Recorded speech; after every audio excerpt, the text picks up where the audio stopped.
안녕하세요. 재테크 도전하는 엄마 JJ 맘입니다. 여러분 잘 지내고 계시죠?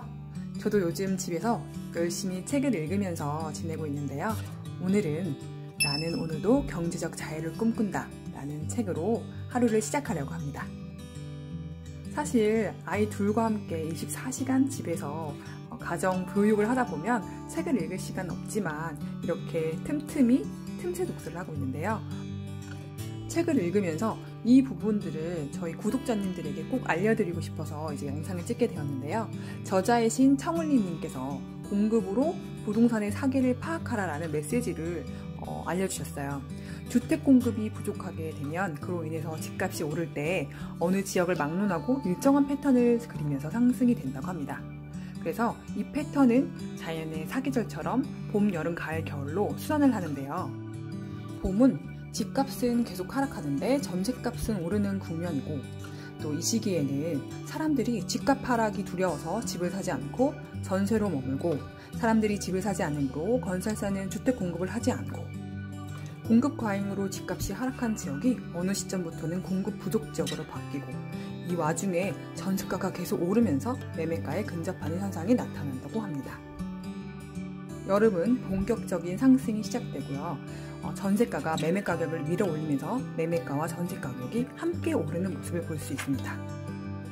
중소형 아파트, 중저가 아파트가 주로 오르고, 분양 같은 경우에는 충분한 공급이 이루어질 때까지 가격이 계속 상승한다고 합니다.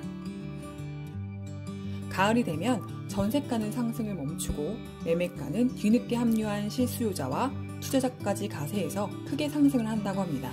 대개 이 경우에는 거품이 생겨나는데 유동성 시장으로서 큰 집, 새 집, 비싼 집이 오른다고 합니다.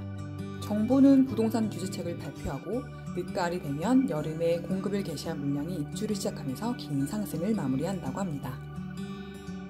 겨울이 되면 전세가는 하염없이 떨어지고 가을에 쌓인 집값 거품도 꺼집니다. 사람들은 집을 사지 않고 건설사들은 공급을 멈춥니다. 공급이 끊기는 시기가 오래 지속되면 시장은 다시 봄으로 넘어간다고 합니다. 이렇게 사계절을 한 바퀴 도는데 지역에 따라 10년에서 15년 정도의 시간이 걸린다고 합니다. 이 사이클을 만들어내는 동력은 두말할 것 없이 공급이라고 합니다. 그리고 중요한 것은 사계절이 지역별로 다르게 순환한다는 것인데요. 같은 시점에서도 어느 지역은 봄이고 어느 지역은 가을이라고 하네요.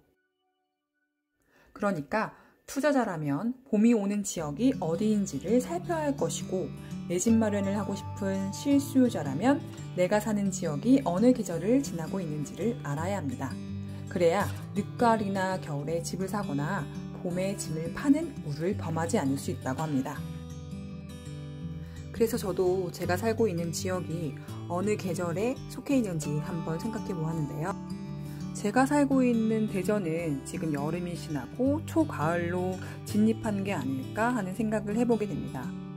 끝없이 올랐던 전셋값이 이제 상승을 멈추고 경우에 따라 살짝 하락하는 경우도 있고, 매매가 같은 경우에는 거래 건수는 많진 않지만 계속 호가를 기록하면서 높은 가격으로 거래가 되고 있고, 유동성이 큰 시장으로서 큰 집, 새 집, 비싼 집이 오르고 있다고 합니다.